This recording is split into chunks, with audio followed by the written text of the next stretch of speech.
Alrighty, so this new demonic beast Gloom is here. I have not actually tried it yet myself, but from my understanding, it's going to be pretty much, you know, just well, this one actually seems a lot easier than the last one that we got. Demon Beast Grayan was the last one, I'm pretty sure, and there was kind of a strat that I was using for that one where you basically just use red SR Slater, and once again he's going to come in clutch on this one and pretty much dominate the entire fight.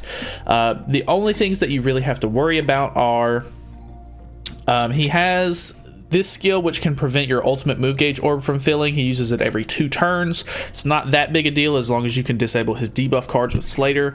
Luckily Slater's debuff his disable card lasts for 2 turns even at level 1, so you kind of want to try to make sure that you can I don't know, obviously you can't force it to draw it, but like if you get lucky and you pull multiple of those cards, you should be able to shut him down for several turns.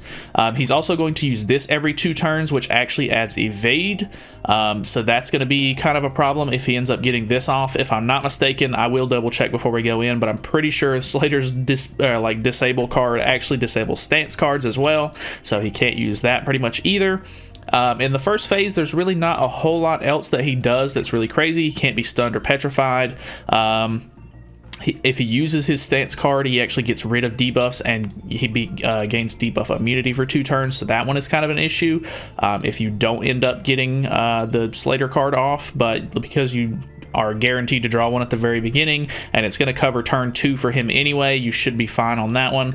He fills his ultimate move gauge orb up if you do not attack him, so that's a little bit interesting, so you maybe want to at least throw off some sort of attack just in the turn, even if you're moving a lot of cards around for ultimate or anything like that, just so that way he doesn't get his ult a lot faster. And then he does do extra damage to advantageous attributes, so the damage is going to be pretty interesting there. Because he's a red unit, obviously, I guess try to stay away from green units if you can. And then in phase 2, the only thing that pretty much changes is that he gains this card, which increases the boss's basic stats by 20% for each buff on the boss and enemies.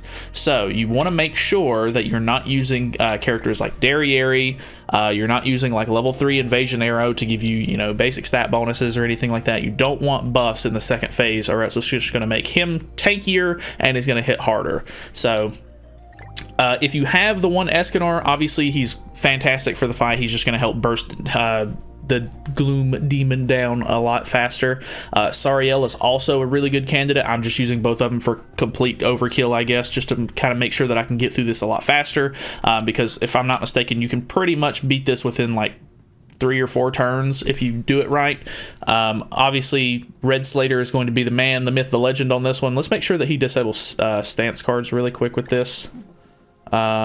Disables everything but attack skills. So yeah, another thing that's really interesting that you can do is I'm not going to be running Green Gother, mainly because these two are both humans, but at the same time, if you can get a level 2 Gother card, you can actually do attack disable as well, and you can completely shut down anything Grayan can do. So we're just going to go in with no food, test this out for the first time, and we'll see how it goes.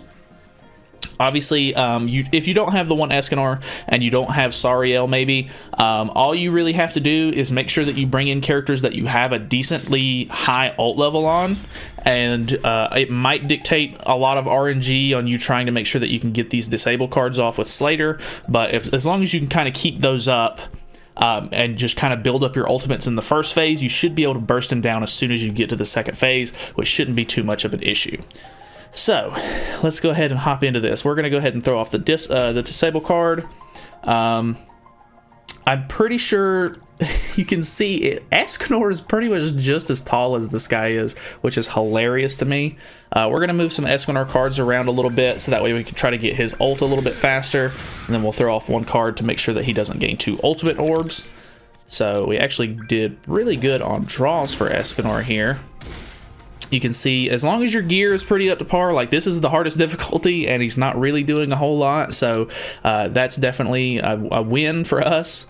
Let's go ahead, and I think we're just going to burn some of these lesser cards just to make sure, because he is using 2 attack cards here, so he will be able to get those off because they're not debuffs or anything like that.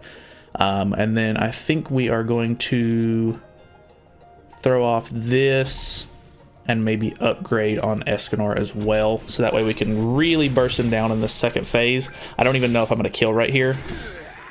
Okay, I did not kill. That's fine. We still have the disables up, so he's not going to be able to use anything super crazy here. And then we are basically ready to go into phase 2. If I really want to, I can try to rush Sariel's ult here just in case as well. I think I might go ahead and do that. So let's go ahead and do that.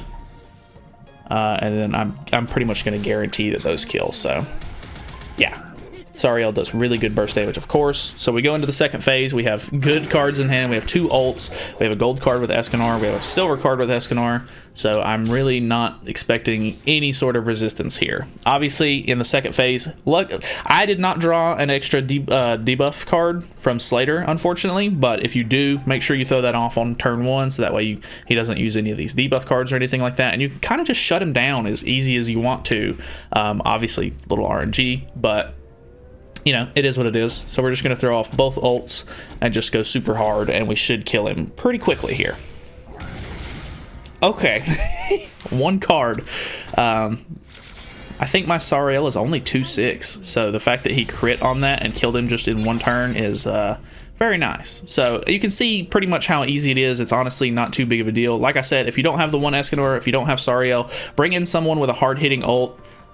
Blue King obviously is pretty decent, like the regular Blue King that you get from the story mode. His ult hits pretty hard because it ignores defense, so if you can build up to that. Obviously, if you don't have people with like super heavy hitting ults, just try to make sure that you get more than 1 ult before you move into phase 2. Try to make sure that you use that Slater. I really don't imagine anybody doesn't have that Slater at this point, considering there's not a whole lot of SSR, or there's not a whole lot of SR heroes in the game, so the odds of you not having him pulled by now is very low.